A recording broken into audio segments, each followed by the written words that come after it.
ఈ ఆదివారమున కూడి వచ్చిన మీ అందరికీ క్రీస్తు నామమున వందనాలు తెలియజేస్తూ ఉన్నాను. దేవుని సన్నిధిలో ఇంతవరకు పాడి కీర్తించి ప్రభువును ఆరాధన చేశాం. ఈ సమయమున లేఖన భాగాన్ని మనము కొన్ని లెసన్స్ నేర్చుకోవాలి.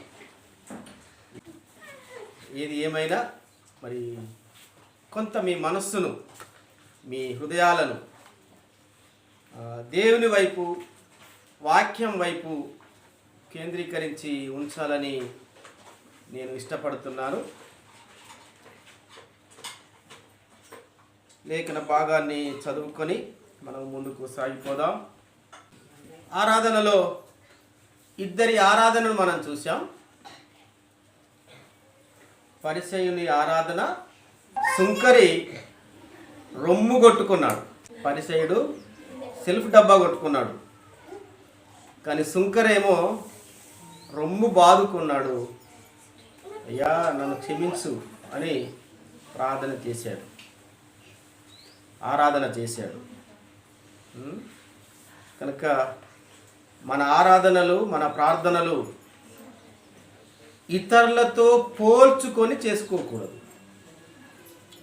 నేను వారికంటే పర్వాలేదు, నేను వీరికంటే పర్వాలేదు అలా కాదు. కానీ మన స్థితిగతులను ఎరిగి, ప్రభువా నేను బలహీనుణ్ణి, నేను బలహీనురాలను అని మనము తగ్గించుకొని మరి ఆరాధన చేస్తే అది అంగీకారమైనటువంటి ఆరాధనగా మనము చూస్తూ ఉన్నాం. కనుక మరి మన జీవితాలు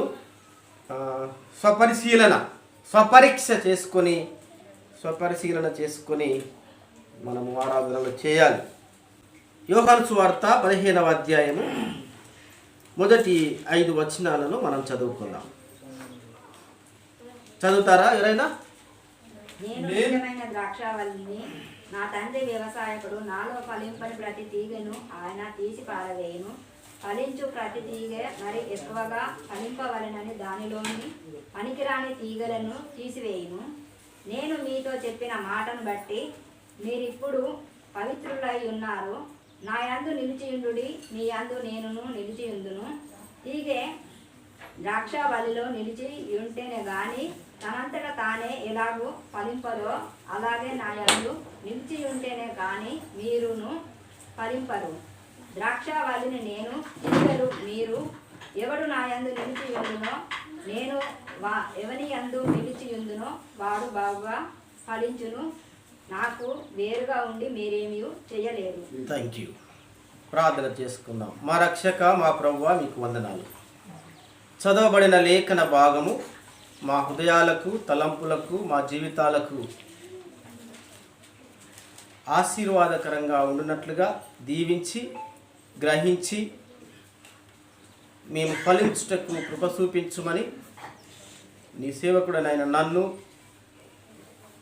నీ శిలువ సాటును మరుగుపరిచి వినువారికి క్షేమాభివృద్ధికరమైన మాటలను, సమయోచితమైన ఆలోచనలను అనుగ్రహించుమని మమ్మల్ని అందరినీ మీ చేతికి అప్పగించుకుంటూ మా హృదయాలను, మా తలంపులను, మా మనస్సును నీ వైపు కేంద్రీకరించి ఉండునట్లుగా కృప చూపించుమని యేసుక్రీస్తు పేరిట ప్రార్థిస్తున్నాము తండ్రి. ఆమేన్. ఈ సమయమున ఈ చదవబడిన లేఖన భాగాన్ని మనం కొద్ది నిమిషాలు ధ్యానం చేసి మన జీవితాలను అప్లై చేసుకొని మన జీవితాలను ఆశీర్వాదకరంగా ఉండినట్లుగా చూసుకుందాం. ఈ యోహాను సువార్త మిగతా 3 సువార్తల కంటే భిన్నమైనటువంటి సువార్త. 3 సువార్తలు వ్రాయబడినటువంటి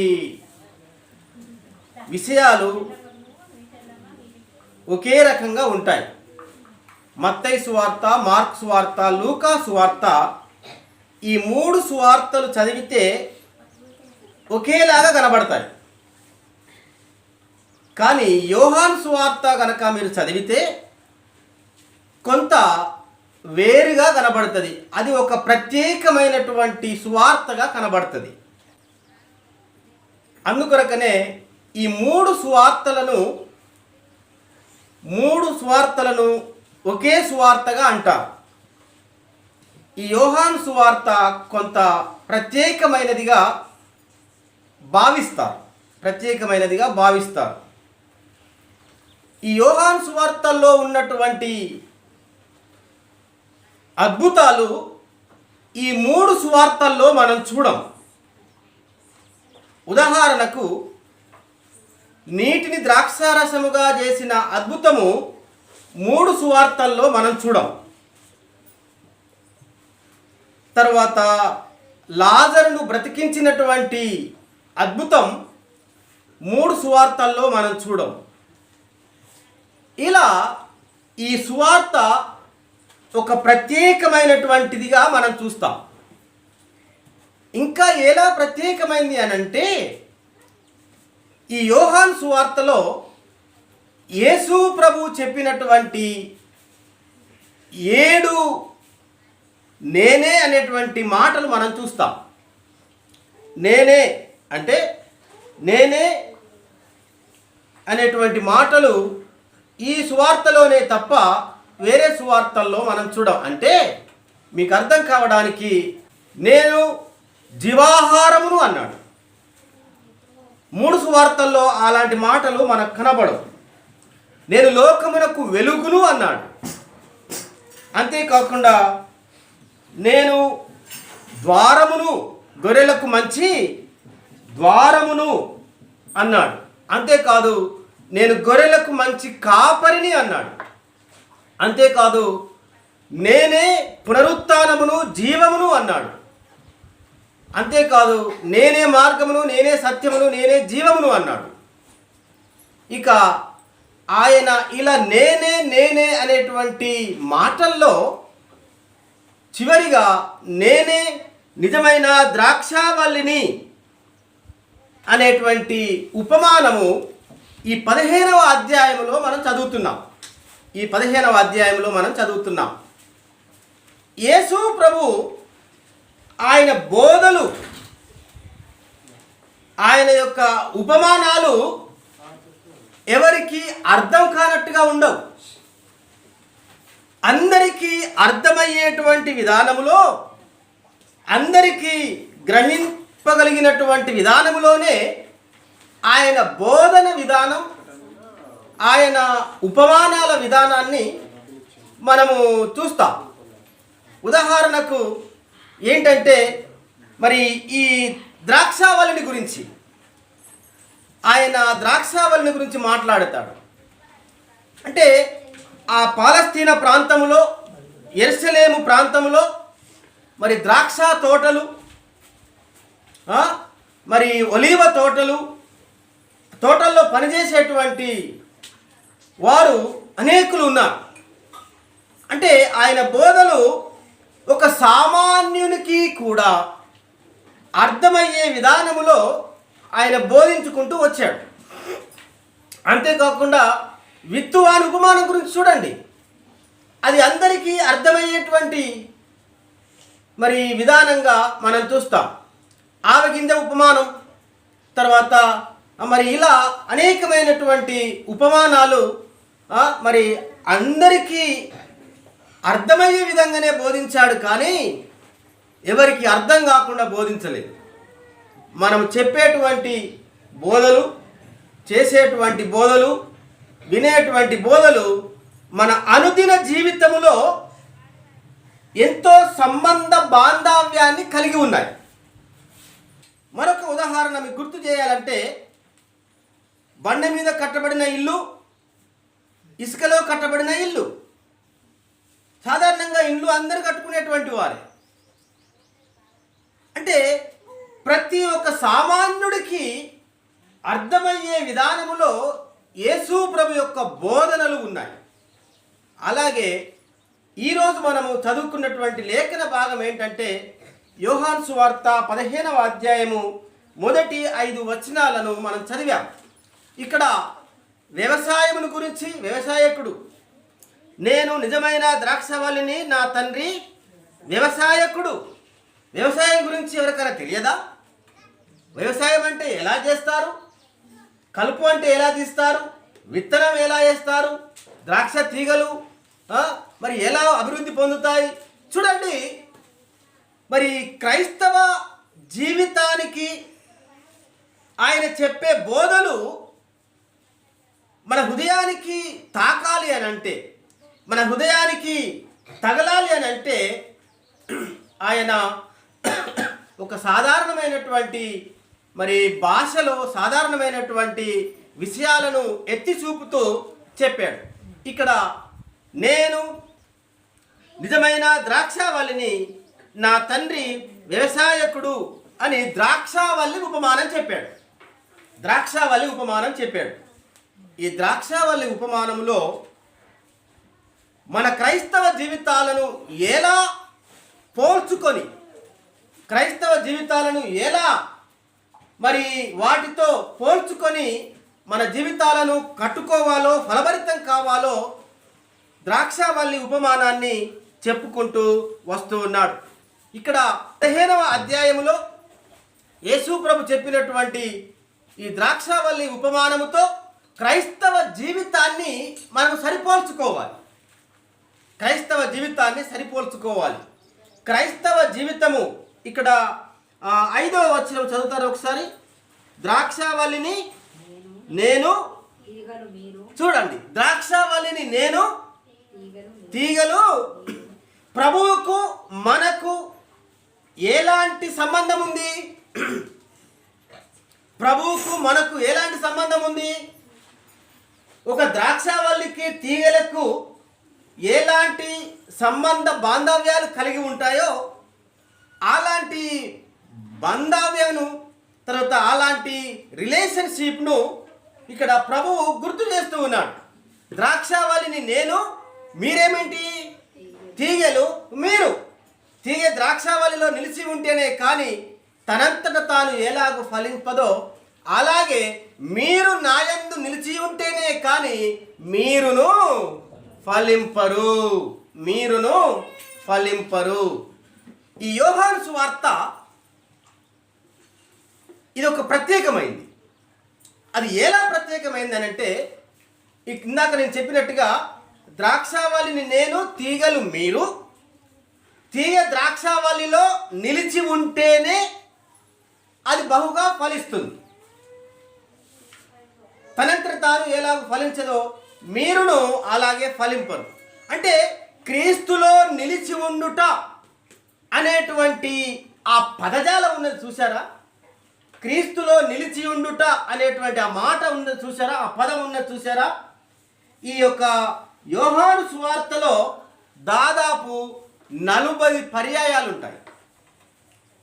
నా యందు నిలిచి ఉండండి, నా యందు నిలిచి ఉండండి, నా యందు నిలిచి ఉండండి అనేటువంటి ఆ నిలిచి ఉండుట అనే మాట, ఆ నిలిచి ఉండుట అనేటువంటి ఆ పదం ఏంటంటే ఈ యొక్క యోహాను సువార్తలో 40 సార్లు మరి ఈ యోహాను రాసినట్టుగా మనం చూస్తాం, మీరు కనుక ధ్యానం చేసే తర్వాత. కాబట్టి క్రీస్తులో నిలిచి ఉండుట, ఇక్కడ క్రీస్తుతో మనకున్నటువంటి సంబంధం ఏంటి? క్రీస్తుతో మనకున్నటువంటి సంబంధం ఏంటంటే ద్రాక్షావల్లికి తీగలకు ఉన్నటువంటి సంబంధం, తీగలకు ద్రాక్షావల్లికి ఉన్నటువంటి సంబంధం. అయితే ఈ రోజుల్లో మనం చూస్తున్నటువంటి సంఘాలు, క్రైస్తవ జీవిత విధానాలు ఎలా ఉన్నాయి అని అంటే చెట్టు పేరు చెప్పుకొని కాయలు అమ్ముకునేటువంటి పరిస్థితులుగా మనం చూస్తాం. ఎలా ఉన్నాయనంటే ప్రభువు అని అంటే అభిమానం, ప్రభువుకు అనేక మంది ఫ్యాన్స్ ఉన్నారు, ప్రభువుకు అనేక మంది ఫ్యాన్స్ ఉన్నారు, ప్రభువుకు అనేక మంది అభిమానులు ఉన్నారు. ప్రభువుకు అభిమానులు ఉన్నారు కానీ ప్రభువుతో అనుబంధం లేదు. ఎలా అంటే ప్రభు అంటే అందరు ఇష్టపడతారు కానీ ఆయనతో వ్యక్తిగత సంబంధం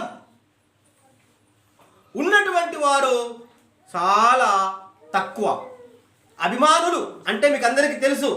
కొందరికి పవన్ కళ్యాణ్ అంటే అభిమానం, కొందరికి చిరంజీవి అంటే అభిమానం, రామ్ చరణ్ అంటే అభిమానం.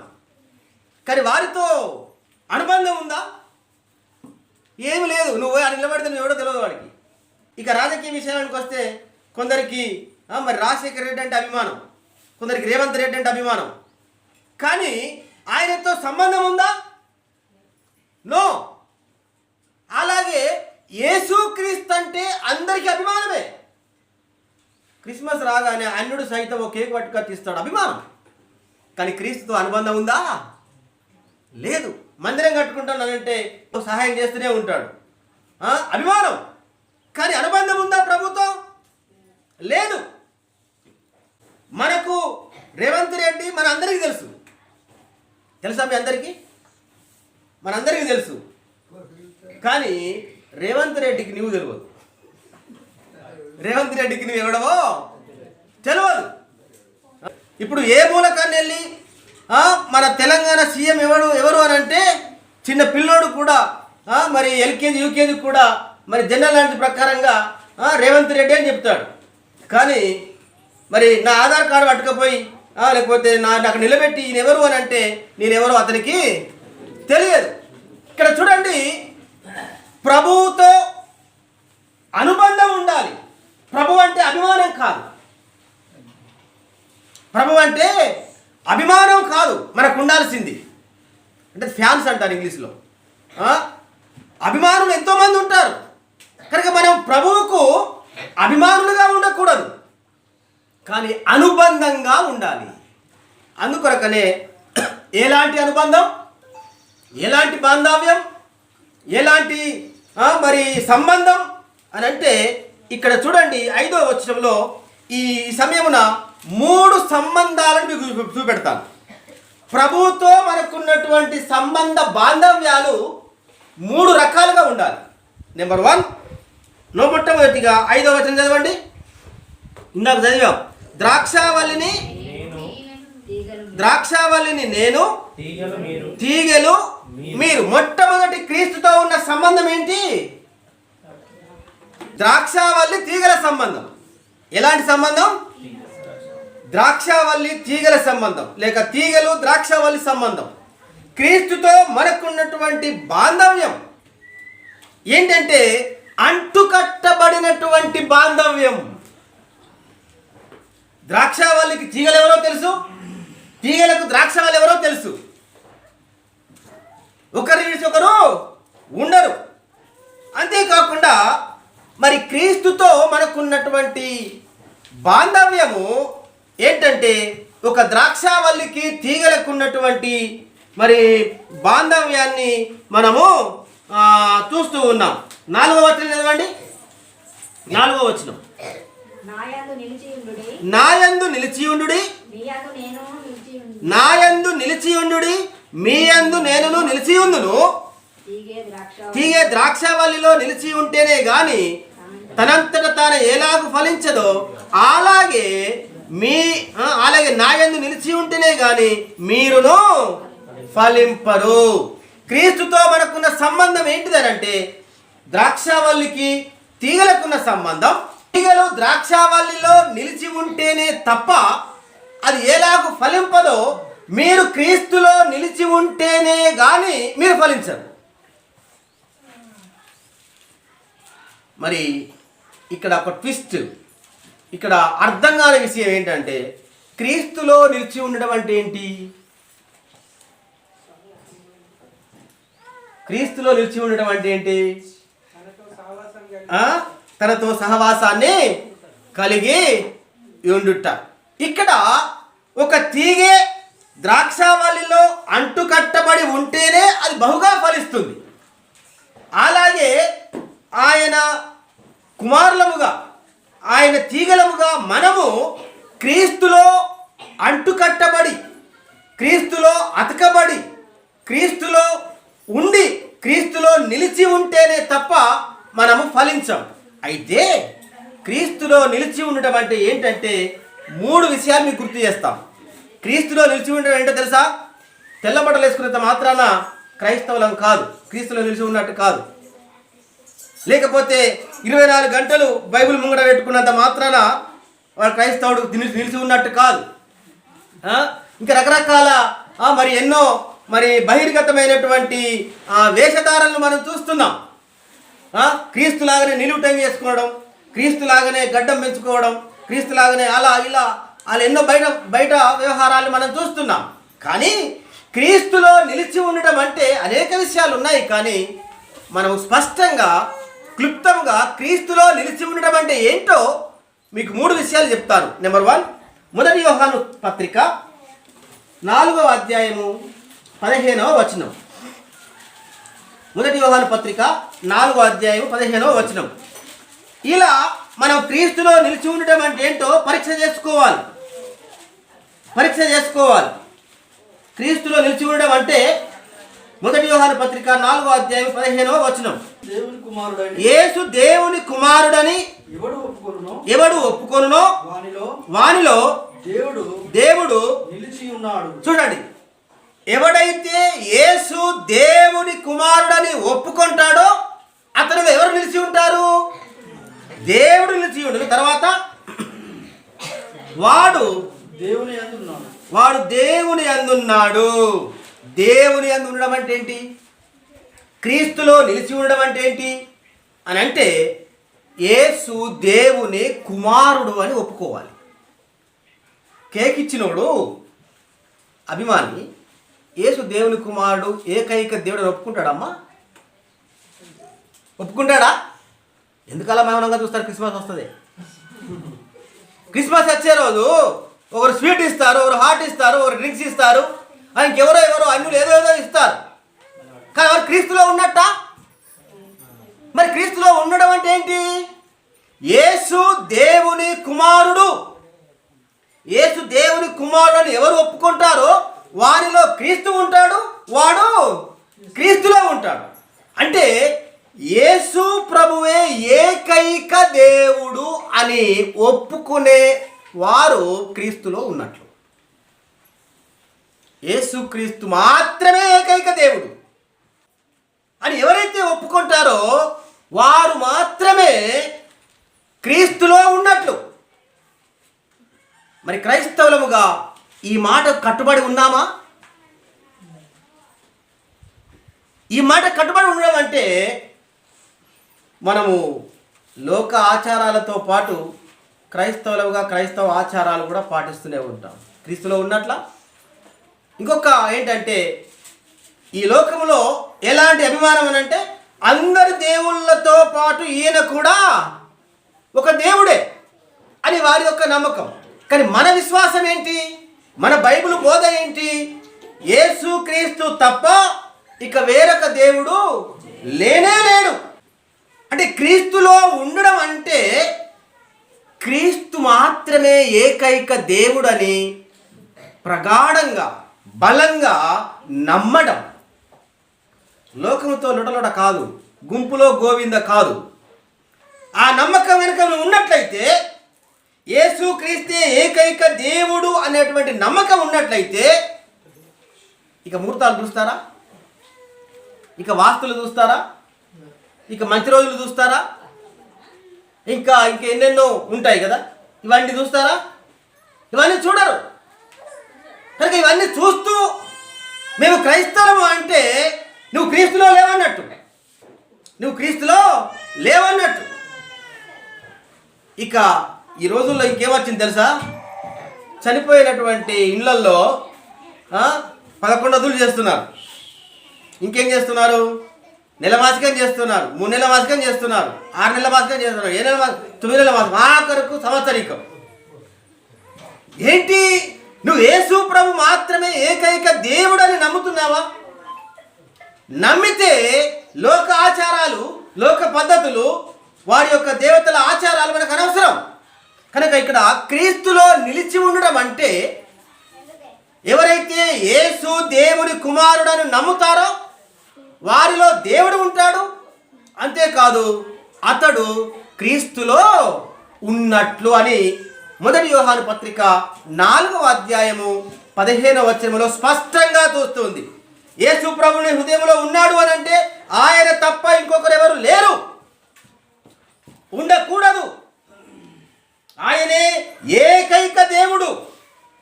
ఇక దేనికి ప్రాధాన్యత ఇవ్వనవసరం లేదు. ఆయనకే ప్రాధాన్యత ఇవ్వాలి, ఆయనకే ప్రథమ స్థానం ఇవ్వాలి. ఆయనే దేవుడు అనేటువంటిది మరి గట్టిగా నమ్మి తీరాలి. అప్పుడే నువ్వు క్రీస్తులో ఉన్నట్టు.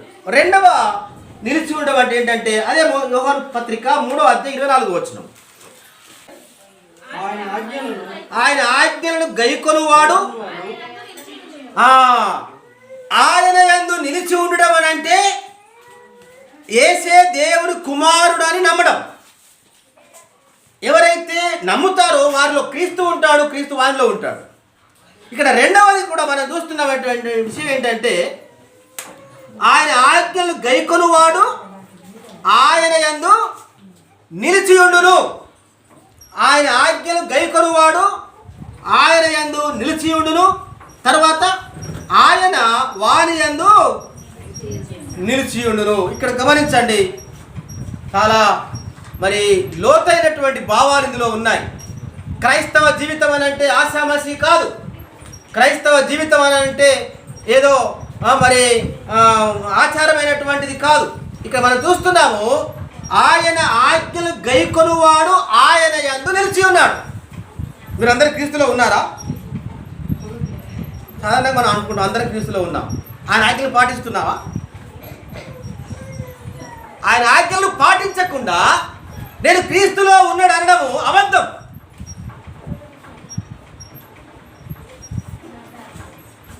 ఆయన ఆజ్ఞలు ఏంటి? బైబిల్లో బోలెడన్ని ఉన్నాయి. సింపుల్గా మనం చెప్పుకోవాలని అంటే మరి 10 ఆజ్ఞలే కావచ్చు. ఇంకా సింపుల్గా చెప్పుకోవాలనుకుంటే ఆదివారము ఆరాధన దినం, ఇంకా ఇలా చెప్పుకుంటా పోతే మరి ఎన్నో ఉన్నాయి. ఆయన ఆజ్ఞలు ఒకరినొకరు క్షమించుకోవడం, ఒకరినొకరు ప్రేమించుకోవడం, ఒకరి భార్యను ఒకరు మోయడం, మరి ఇవన్నీ కూడా పాటించకుండా ఆయన ఆజ్ఞలను పాటించకుండా నేను క్రీస్తులో ఉన్నాను అని అంటే అదంతా ఉత్తమాట, అదంతా అబద్ధికులం. నువ్వు క్రీస్తులో ఉన్నావు అనడానికి రుజువేంటి? మళ్ళీ చదవండి. ఆయన ఆజ్ఞలు గైకొనువాడు ఆయన యందు నిలిచి ఉండును. ఆయన ఆజ్ఞలు గైకొనువారు ఆయన యందు నిలిచి ఉండును. ఒక రకంగా చెప్పాలి అని అంటే ఆయన ఆజ్ఞ ఒక రకంగా చెప్పాలా? అపోస్తల కార్యము 2వ అధ్యాయము 42వ వచనం చదవండి.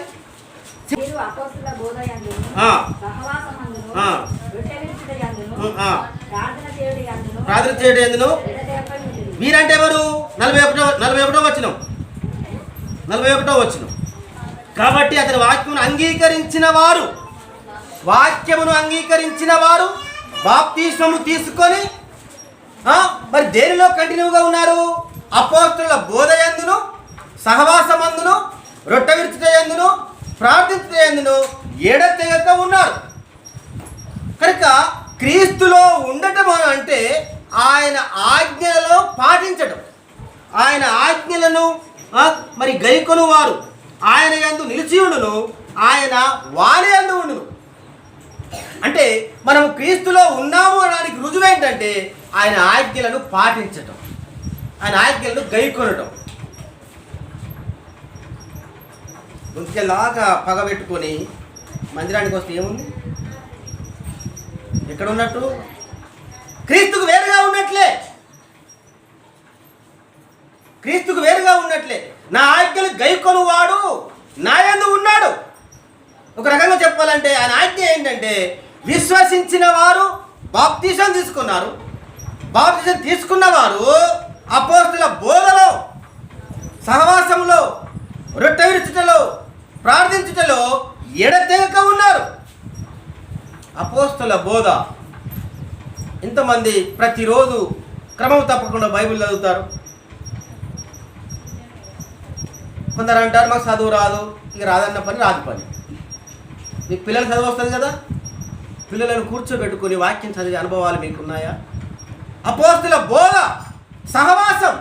సహవాసానికి రాకుండా, సహవాసం లేకుండా క్రీస్తులో ఉన్నాను అని అంటే అది కుదరని మాట.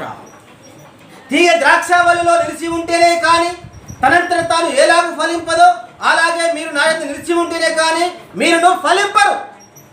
మందిరానికి రాకుండా, సహవాసం లేకుండా మేము క్రైస్తవం అన్నా, క్రీస్తును నమ్మామన్నా, నేను క్రీస్తులో ఉన్నామన్నా అదంతా కూడా బూటకం. మీ అందరికీ తెలుసు కదమ్మా, మహిళా సంఘాలు ఉన్నాయి కదా, మహిళా గ్రూపులు ఉన్నాయి కదా. గ్రూపులోకి వెళ్ళకుండా, మహిళా సంఘాలు ఆ గ్రూప్ మీటింగ్ పోకుండా నేను మహిళా సంఘంలో ఉన్నా అంటే ఒప్పుకుంటారా? నిన్ను తీసేస్తారు 2-3 రోజులు చూసి. 2-3 రోజులు చూసి 2-3 సార్లు మీటింగ్ రాలేదనుకోండి, సంఘానికి రాలేదనుకోండి, ఎప్పుడు పిలిచినా రాదేమే అని ఏం చేస్తారు? తీసేస్తారు. ఇక సహవాసం అంటే అది. కనుక మనం క్రీస్తులో ఉన్నాము అని అంటే తప్పకుండా విశ్వసించిన వారందరితో సహవాస బాంధవ్యాన్ని కలిగి ఉండాలి. అందుకొరకు అక్కడ ఏమున్నది?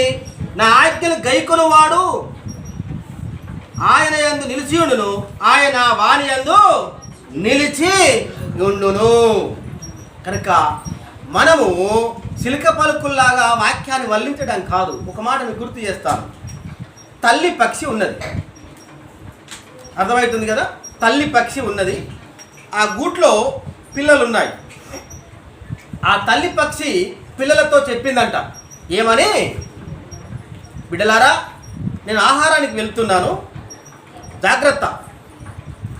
వేటగాడు వస్తాడు, వల వేస్తాడు, నూకలు తల్లుతాడు, బుట్లో వేసుకుంటాడు, చంపేస్తాడు, బయటికి వెళ్ళొద్దు బిడ్డ అని చెప్పిందంట. ఏమని చెప్పింది? వేటగాడు వస్తాడు, వల వేస్తాడు, నూకలు తల్లుతాడు, పట్టుకుంటాడు, బుట్లో వేసుకుంటాడు, పీక విసుకుతాడు బిడ్డ, మరి జాగ్రత్తగా ఉండాలని చెప్పిపోయిందంట. ఈ పిల్లలు ఏం చేస్తున్నాయనంటే ఎడ మర్చిపోతామో అని ఆ గూట్లో ఉండి ఏమంటున్నాయి? వేటగాడు వస్తాడు, వల వేస్తాడు, నూకలు తల్లుతాడు, బుట్లో వేసుకుంటాడు, పీక విసుకుతాడు, జాగ్రత్త అని మళ్ళా వల్లిస్తున్నాయి.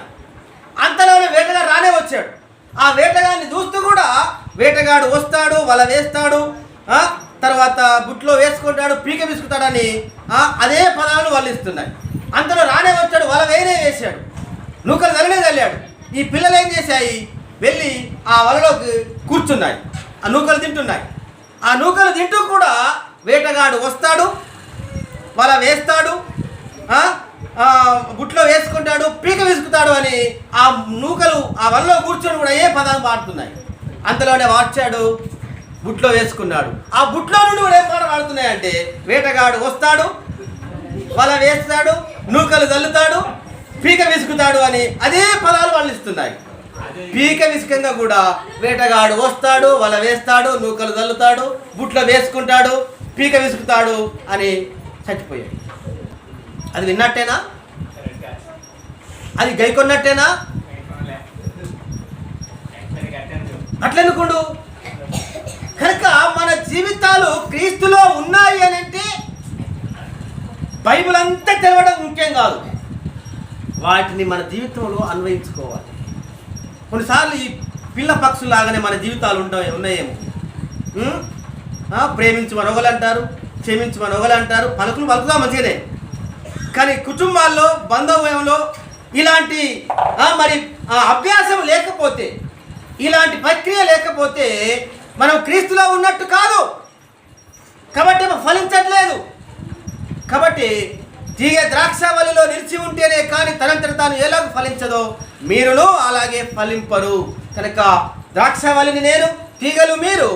మరి తీగలు ద్రాక్ష నిలిచి ఉన్నట్లుగా మీరు నా యందు నిలిచి ఉండాలి. ఇది రెండవదిగా మనము చూస్తూ ఉన్నాం. కలిసి ఉన్నాయి. మొదటి యోహాను పత్రిక 2వ అధ్యాయము. మొదటి యోహాను పత్రిక 2వ అధ్యాయము. మొదటి యోహాను పత్రిక 2వ అధ్యాయము 5-6 వచనాలు. ఆయన వాక్యము ఎవడు గైకొనునో వానిలో దేవుని ప్రేమ నిజముగా పరిపూర్ణమాయను, ఆయన యందు నిలిచి ఉన్నవాడనని చెప్పుకొనువాడు. చూడండి, ఆయన యందు నిలిచి ఉన్నవాడనని చెప్పుకొనువాడు ఆయన ఎలాగూ నడుచుకొనెనో అలాగే తానును నడుచుకొన బద్ధుడై ఉన్నాడు. తర్వాత మనం ఆయన యందు ఉన్నామని దేని వలన తెలిస్తే మనం క్రీస్తులో ఉన్నామని? బైబిల్ పట్టుకున్నంత మాత్రాన ఆయనలో ఉన్నామని కాదు. ఏదో ఎడతెగక ఒడ్ల మీద, రోడ్డు మీద, మూలల మీద ఎక్కడ పడితే అక్కడ ప్రార్థన చేసినంత మాత్రాన ఆయనలో ఉన్నామని కాదు. ఆయనలో నిలిచి ఉన్నవాడని చెప్పుకొనివాడు. ఇక్కడ ఏమంటున్నాడు 5వ వచనంలో, ఆయన వాక్యం ఎవడు గైకొనునో వానిలో ఎవడు దేవుని ప్రేమ నిజముగా సంపూర్ణమాయను, పరిపూర్ణమాయను. ఆయన యందు నిలిచి ఉన్నవాడనని చెప్పుకొనివాడు, ఆయనలో నిలిచి ఉన్నవాడనని చెప్పుకొనివాడు ఎలా ఉండాలంట? ఆయన ఎలాగూ నడుచుకొనెనో అలాగే నడుచుకొన బద్ధుడై ఉన్నాడు. క్రీస్తులో నిలిచి ఉండడం అంటే ఏంటో తెలుసా? క్రీస్తులో నిలిచి ఉండడం అంటే ఏంటో తెలుసా? క్రీస్తులాగా బ్రతకటం, క్రీస్తులాగా జీవించటం, క్రీస్తును లోకానికి చూపించటం, అంతేకాని వేరే కాదు. లోకము క్రీస్తు అంటే తెలియదు, కానీ నిన్ను చూసిన వారు, నిన్ను గమనిస్తున్నవారు, నీ మాటలు వినేవారు, నా మాటలు వినేవారు, నా ప్రవర్తన, నీ ప్రవర్తన ఏంటంటే క్రీస్తు ప్రవర్తన లాగా ఉండాలి, క్రీస్తు జీవితం లాగా ఉండాలి.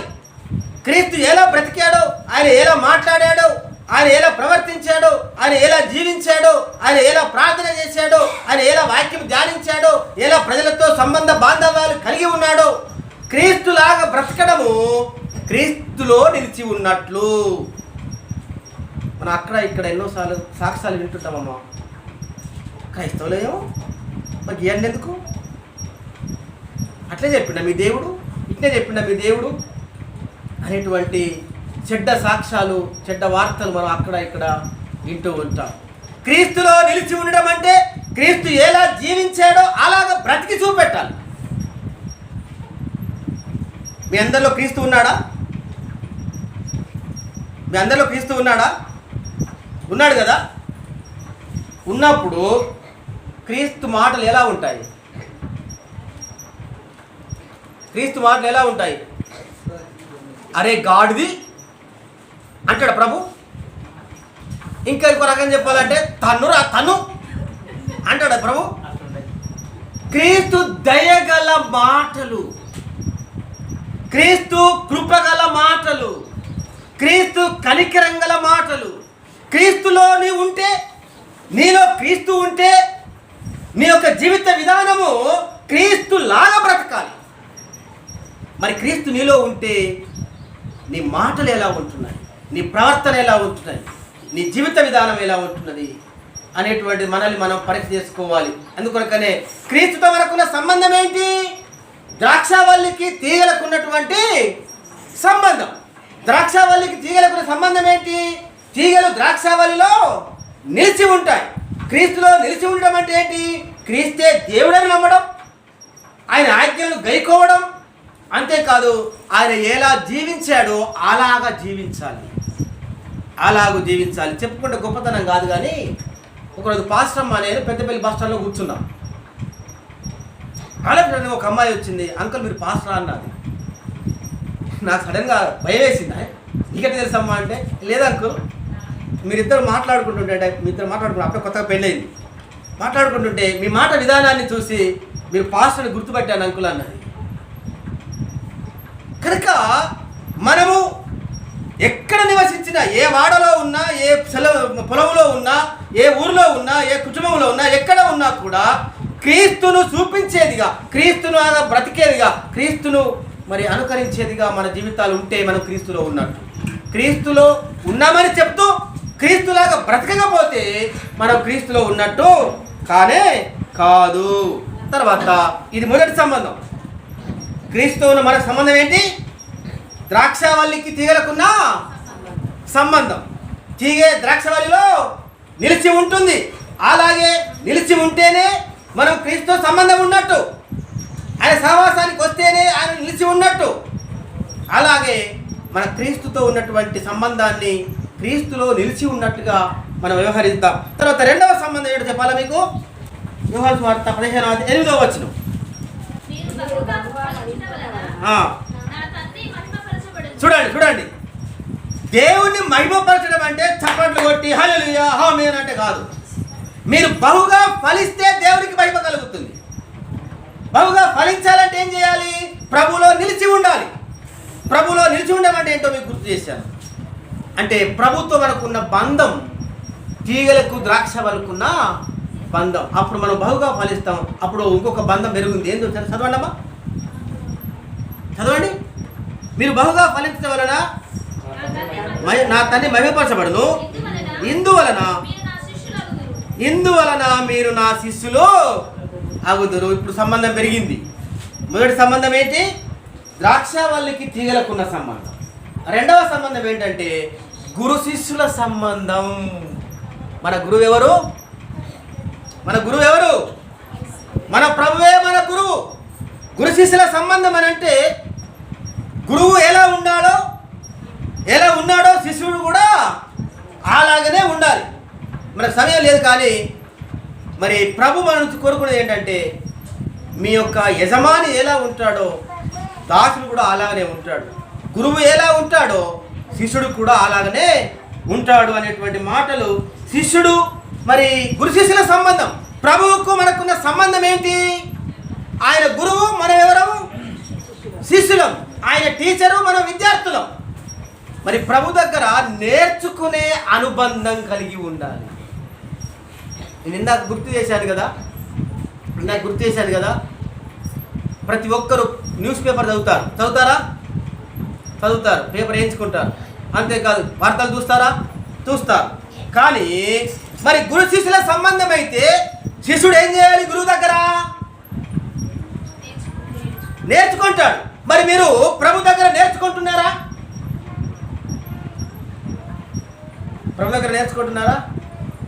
బైబిల్ ఎన్నిసార్లు చదువుతారు రోజుకు? నిన్న చదివారా? మొన్న చదివారా? పోనీ ఈరోజు చదివారా?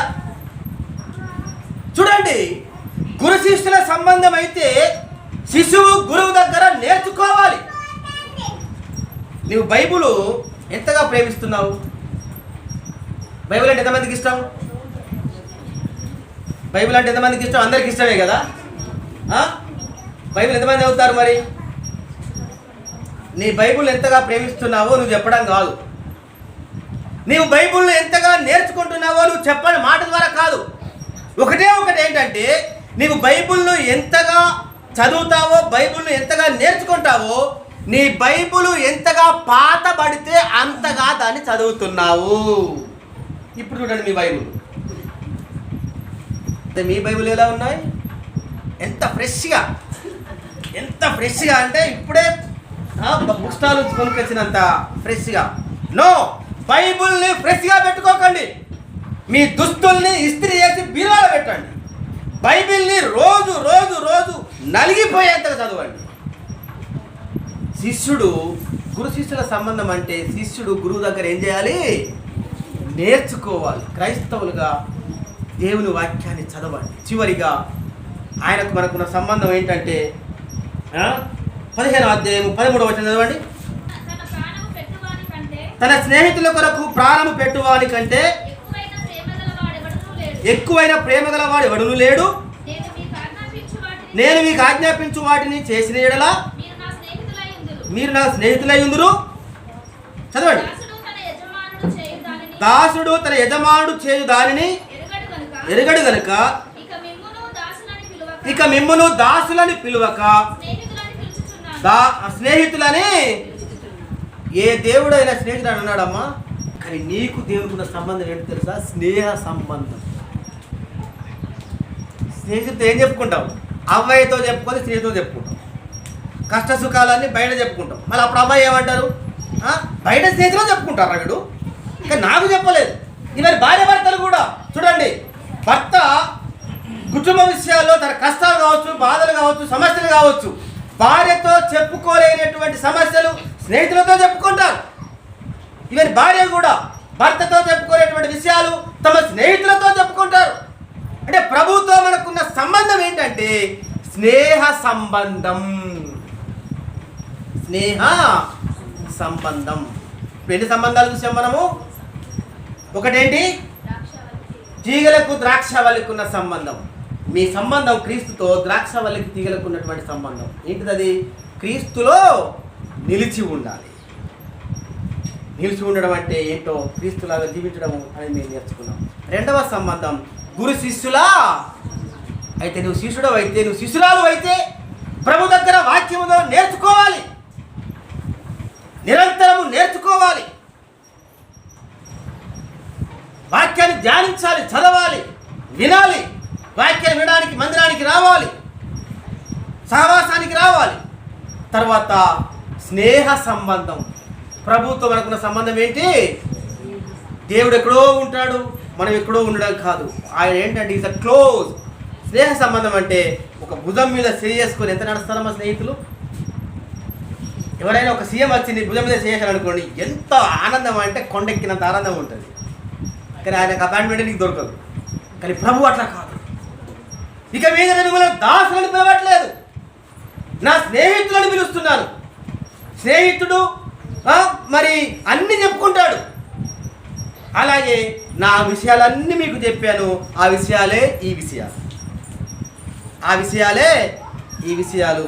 నీ విషయాలు కూడా ప్రభు దగ్గర చెప్పుకో. నీ కష్టం ఏంటో, నీ బాధ ఏంటో, నీ సుఖం ఏంటో, నీ సమస్య ఏంటో ప్రభు దగ్గర గోజాడు. మందితో చెప్పుకోకండి. నీ కష్ట సుఖం ఏంటో, నీ బాధ ఏంటో ప్రభు దగ్గర ఒక స్నేహితుల్లాగా, అయ్యా పరిస్థితికి ఇది అని ప్రార్థనలో స్నేహ సంబంధం. కనుక అప్పుడు మనము బహుగా ఫలిస్తాము. మిమ్మల్ని ఫలించడానికి నేను ఏర్పరచుకున్నాను అని చెప్పాడు. కాబట్టి ఈరోజు మనం నేర్చుకున్నటువంటి క్రీస్తుతో మనకున్న రిలేషన్ ఏంటిదంటే ద్రాక్షవల్లి తీగల సంబంధం, గురు శిష్యుల సంబంధం, స్నేహ సంబంధం. ద్రాక్షవల్లి సంబంధం కాబట్టి ఆయన నిలిచి ఉండండి. గురు శిష్యుల సంబంధం కాబట్టి ఆయన దగ్గర నేర్చుకోండి. స్నేహ సంబంధం కాబట్టి ఆయనతో పంచుకోండి. అప్పుడు మీ కుటుంబాలు బహుగా ఫలిస్తాయి. అట్టి కృప దేవుడు మీకు కలగజేయునుగాక. తలలు వంచండి, ప్రార్థన చేసుకుందాం. తలలు వంచండి, ప్రార్థన చేసుకుందాం. మీ హృదయాలు మీరు పరీక్ష చేసుకోండి. ఇంతవరకు మీ సంబంధం ఎలా ఉంది? క్రీస్తుతోని సంబంధ బాంధవ్యం ఎలా ఉంది? క్రీస్తుకు అభిమానిగా ఉన్నావా? క్రీస్తుతో అనుబంధంగా ఉన్నావా? అయ్యా, ఆయనకు అభిమానం అవసరం లేదు, ఆయనతో అనుబంధం కావాలి, బాంధవ్యం కావాలి. దేవుని బిడ్డ కుటుంబాలు, జీవితాలు ద్రాక్షవల్లి తీగల సంబంధం. తీగలు ద్రాక్షవల్లిలో ఉన్నట్లుగా నువ్వు క్రీస్తులో ఉన్నావా? మరి క్రీస్తులో ఉంటే ఆయన ఎలాగూ నడుచుకున్నాడో అలాగూ నడుచుకోవాలి. ఆయన ఆజ్ఞలను గైకొనాలి. దీని వలన మీరు క్రీస్తులో ఉన్నారని తెలుపబడుతుంది. గురు శిష్యుల సంబంధం. ఎంతగా నీ వాక్యాన్ని చదువుతున్నావమ్మా? నీకు చదువు రాదా? నీకు జ్ఞానము లేదా? ఎంతో చదువులు చదివావు, ఎన్నో విద్యలు నేర్చుకున్నావు, కానీ బైబిల్ చదవవా? ఆయన దగ్గర నేర్చుకోవా? ఆయన దగ్గర శిష్యరికం చేయవా? నీ బైబిల్ ఎంతగా పాత గీలితే అంతగా నువ్వు నేర్చుకున్నాడు. ఈ రోజు నుండి అయినా నీ బైబిల్ను రోజు చదవడం నేర్చుకో. ఆయన దగ్గర శిష్యరికం పొందుకో. ఆయన నీకు నేర్పిస్తాడు. ఆయన నీ గురువు. ఆయన స్నేహ సంబంధం కలిగి ఉన్నది. ఆయనతో మనకున్న సంబంధం స్నేహ సంబంధం. అమ్మా, అయ్యా, తల్లి, యవనస్తులారా, కుటుంబం, మీ కష్ట సుఖాలేంటో ఆయనతో పంచుకో. మనుషులతో కాదు, ఇరుగు పొరుగు వారితో కాదు, కానీ క్రీస్తుతో స్నేహం కలిగి ఉండు. క్రీస్తుతో స్నేహం కలిగి ఉండు. ఆయనతో స్నేహం కలగాలనంటే నా ఆజ్ఞలు గైకొనని ఎడల మీరు నాకు స్నేహితులై ఉంటారు. ఆయనతో స్నేహం కలగాలి అని అంటే ఆయన ఆజ్ఞలు గైకోవడమే ఆయనకు స్నేహితులుగా ఉంటాడు. ఆయన ఒక స్నేహితుడిగా నీ కొరకు ప్రాణం పెట్టాడు. నీ కొరకు మానవుడిగా ఈ లోకానికి వచ్చాడు నీతో స్నేహం చేయాలని. కాబట్టి ప్రభువు నీ స్నేహితుడు, ప్రభువు నీ గురువు, ప్రభువు నీ తండ్రి. మీరు బహుగా ఫలించటం వలన నా తండ్రి మహిమపరచబడతారు. ప్రార్థన చేసుకుందాం. మా రక్షక, మా ప్రభువా, మీకు వందనాలు. చదివిన లేఖన భాగము మా హృదయాల్లో, మా కుటుంబాల్లో, మా జీవితాల్లో ఫలించి క్రీస్తులో నిలిచి ఉన్న లాగున గురు శిష్యుల సంబంధమును కలిగి, స్నేహ సంబంధమును కలిగి, మా సంబంధ బాంధవ్యాలు క్రీస్తులో అభివృద్ధి పరుచుకొని మా జీవితాలు బహుగా ఫలించున్నట్లుగా, మా ఫలము నిలిచి ఉన్నట్లుగా సహాయం దయచేయమని యేసుక్రీస్తు పేర ప్రార్థిస్తున్నాము తండ్రి. ఆమేన్.